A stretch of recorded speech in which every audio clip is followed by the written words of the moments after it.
Brakati Yahweh, Brakati Yahushai, Brakati Yahweh, Brakati Yahushai, Brakati Yahweh, Brakati Yahweh, Ba'ashem Yahushai, Ba'ashem, Chakudash. Double honors to the apostles and the elders of Great Millstone True Well. Salutations to the hopeful elect out there, man. You Akim to the Akim. I do this thing in the utmost truth and sincerity. I'm the priest Shema. And this week's topic is going to be entitled, The Lord Knows What's Good for You, even if you don't see it. And man, these lessons been almost like a book, chapter after chapter, adding up, following a complete storyline. Because I've been going into the affliction, I've gone into the Lord having you go through things on your own without the brotherhood. There's certain things you have to get through. And now, this one I'm just going to entitle it, it's like the closing chapter, man. It's the Lord knows what's best for you when you don't even see it. And, hey, man, these lessons of this past couple series has been inspired by the things that the Lord had me going through and similar stuff to brothers. But I want to say this, man. A heavy thing that was stressing me out since I got back from my trip to Jamaica was my car. I used my car to get my daily bread. To update your route. To get my daily bread. So, boom, come back, cross members all fucked up. That part alone is $1,400. To install it will be another $1,000. It was just a whole bunch of money, and I didn't want to throw that burden on the brothers. That's a lot of money, because you know what? We also got to take accountability for things, man. I'm the one that's choosing to do this on my car. Why the hell brothers got to pay for that, Thankfully, I was able to get a loan through my mother. Got it taken care of. But the car was so bouncy and fucked up. And it was just giving me straight up anxiety, man. Like, I couldn't work the scene. And it was putting a burner performance on me to get a standard 9 to 5, something more secure, basically. So I was on it. I was applying like crazy. I was doing so much things, and the car was so bouncy to do lift. It was just like stressing me out. So I got the struts replaced and the shocks replaced, and that cost me $1,000, which I had to scramble to try to find a way to get that and cover my overhead expenses for the month. I ended up having to sell my jewelry. Again, I was just like, you know what, this is all a test of the Lord, and it was hella hell. And I pretty much told my woman, you know what, one thing, the Lord is trying, but it's also telling me, the Lord is also saying, look, man, you have to get something secure. And if that didn't happen with my car, I wouldn't be so on it to try to lock in something secure. And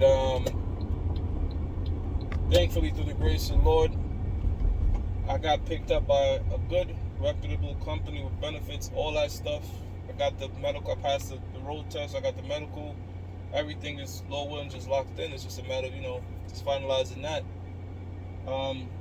So I invested all together. I got steering. The thing is, I didn't know what the fuck was causing the car to bounce around so much. So I was just like guessing. And the mechanics are so wicked and devious that they're not gonna deal justly with you.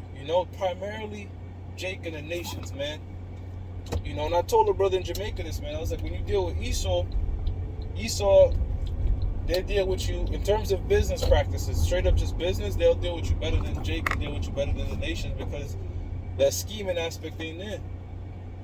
So these niggas drove my car and said the car felt fine. These heathens, meanwhile the car's bouncing all over the place. That way, when they troubleshoot it, which what I thought it was, the struts and stuff, if it's still bouncing, they can say, well, we drove it, it was fine. Of course, it was still bouncing a little bit, and I was just stressed the fuck out, man. I was just like, wow, Lord, I don't have no more money to troubleshoot. So the week is going on, and today I told my mom, I said, I'm going to call up that Edomite that did the honest work on my car. He's the only one out of all these mechanics that was being honest with me. Either that, I was going to ask the Apostle to Tahar, because he knows a lot about cars and shit. And Edomite told me on the phone, after I was telling him the tire story, everything I was going through, he said, it might be the tires.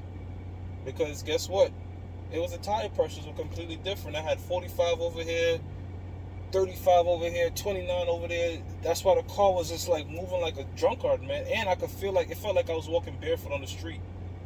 Sure, and he said, look, you can fix it for free. And sure enough, that was the solution, man. I could have been spending more and more cash, more and more of this. And that happened the same day. The same day I completed my DOT and passed my physical for the job. So it was just like, wow, the Most High, Yahweh Bashim Yahushua, man. He just, hey, brothers, we're going through things, but the Lord knows what's best for us, even if we don't see it in the time being, man. In the time being. I just want to give all praises to Yahweh Shimmy Shah for that, man, because that joint was stressing me the fuck out, man, like crazy. It was heavy on my mind, bro, to the point I couldn't sleep right. Like, I'm like, damn, it was a lot, man, you know, especially when you do this thing for a living. I'm like, I need this locked in. So it's locked in, car's good to go, way better. So Barakatha Yahweh Shimmy Shah for that, man. Shit, you know what? I rambled a lot in this lesson. But hey, brothers, I promise, Lord willing, I'm going to come back with a lesson filled with nothing but scriptures, man. I just wanted to make that point out there, man. The Most High's putting you through shit, just know it's for a greater purpose, man. It's not, you know, it's for your betterment, man, all right? The Lord's affliction is like a bitter herb. It's bitter, but it's really for your betterment. I'm going to give all praises to Yahweh Bashim Yahushua, Bahashim Rakah Kodash, that belongs to the apostles that rule well. Salutations to the hopeful elect out there, and stay strong. Shalom.